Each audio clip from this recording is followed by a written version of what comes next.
সবাই কেমন আছেন? আশা করি সবাই ভালো আছেন। সো গাইস, এই 2 দিন ধরে কিন্তু বৃষ্টি হচ্ছে। তো আজকের বৃষ্টিতে কিন্তু অনেক পানি হয়েছে। এই যে এদিকে হচ্ছে আমাদের ফয়জেটটা, এটা হচ্ছে আমাদের ফয়জেট।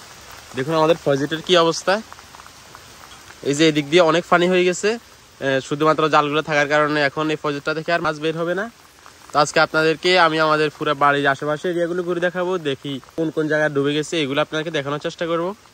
গাইস, এটা হচ্ছে আমাদের পুকুর, আর এই পুকুরের পানি আর জমিনের পানি প্রায় সেম। এই যে দিক দিয়ে জাল দেওয়া হয়েছে যাতে পুকুর থেকে যাতে মাছগুলো না বের হতে পারে। এটা কিন্তু রাস্তা, আমরা এখন রাস্তার উপর দিয়ে হেঁটে যাচ্ছি। এটা হচ্ছে আমাদের পুকুরের অবস্থা, এটা হচ্ছে রাস্তা, আর গোসল করার সিঁড়ি হচ্ছে এটা। সিঁড়িটাও কিন্তু এখন পানির নিচে।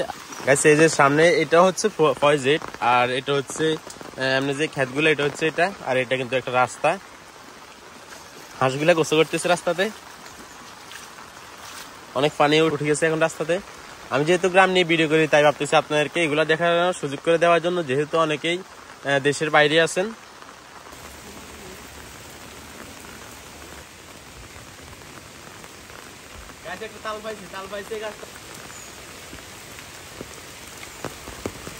বৃষ্টি দেখুন রাস্তার কি অবস্থা, এদিক দিয়ে পানি যাওয়ার কারণে এই রাস্তাটা ভেঙে গেছে। এটা হচ্ছে আমাদের বাড়ির সামনে অবস্থা, এখানেও আছে অল্প, এখানে বেশি না পানি। এদিকের পানিগুলো এদিক দিয়ে চলে যায়, আর এখানে তারা বল খেলতেছে। তো গাইস, আজকের ভিডিওটি পর্যন্ত ছিল। সবাই ভালো থাকবেন, সুস্থ থাকবেন, এবং কেমন নতুন ভিডিও পাওয়ার জন্য আমার ইউটিউব চ্যানেলটি সাবস্ক্রাইব করে রাখবেন, এবং কি ফেসবুক পেজ থেকে দেখে থাকলে ফেসবুক পেজটি ফলো দিয়ে রাখবেন। আল্লাহ হাফেজ।